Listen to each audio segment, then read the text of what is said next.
L'autorité. Les personnes sont puissamment motivées à se soumettre à une autorité considérée comme légitime et ce n'est pas sans raison. Du point de vue sociétal, un système d'autorité hiérarchisé et largement accepté comporte de nombreux avantages. Et nous apprenons depuis notre naissance que l'obéissance aux autorités compétentes et légitimes est louable et que la désobéissance est condamnable. L'adhésion à ce principe débute par les injonctions de nos parents, les chansons et fables que nous apprenons, les histoires que l'on nous lit, et est relayée dans notre vie d'adulte par les systèmes judiciaires, militaires et politiques. Dans de nombreuses régions du monde, la religion contribue encore grandement à implanter ce respect pour l'autorité, notamment dans les 3 grandes religions monothéistes. En général, la soumission à l'autorité a de vrais avantages pratiques, car elle permet de déléguer certaines responsabilités et nous permet de suivre l'apprentissage ou les conseils de personnes qui en savent plus que nous.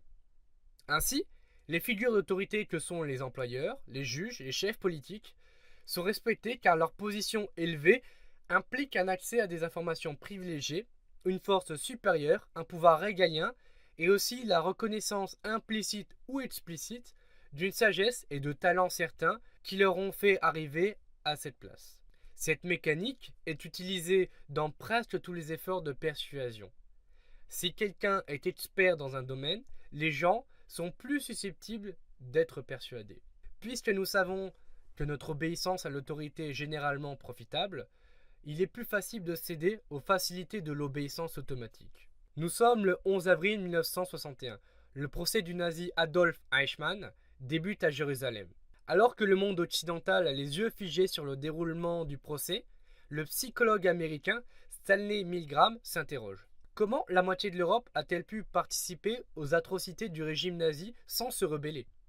Milgram, professeur à l'université de Yale, effectue une expérience dans les années 60 pour répondre à cette question. L'étude vise à mesurer l'impact de l'autorité sur chacun de nous. Cette expérience est restée dans les annales pour le résultat étonnant que le professeur a mis en lumière. Voilà l'expérience mise en place par Milgram.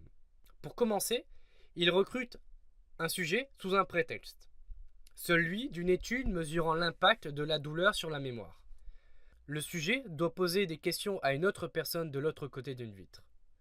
Si la personne donne la bonne réponse, on passe à la question suivante.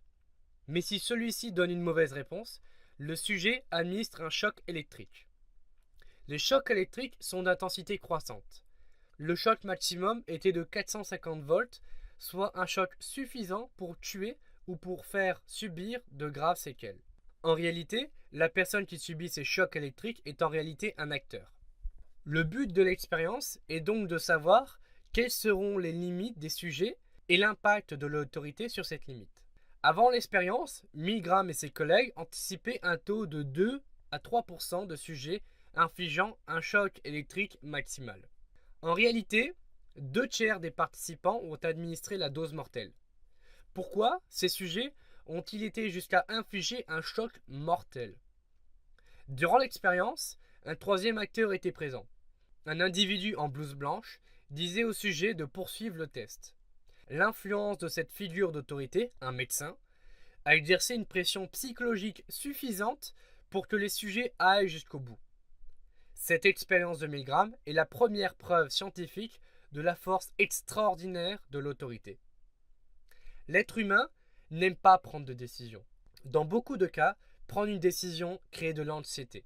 Nous cherchons donc à déléguer notre responsabilité à une autorité qui va nous dire quoi faire. L'exemple le plus flagrant de cela est celui du docteur. Un docteur est une personne qui nous est généralement inconnue. Malgré tout, grâce à sa position d'autorité, il est légitime pour résoudre nos problèmes de santé.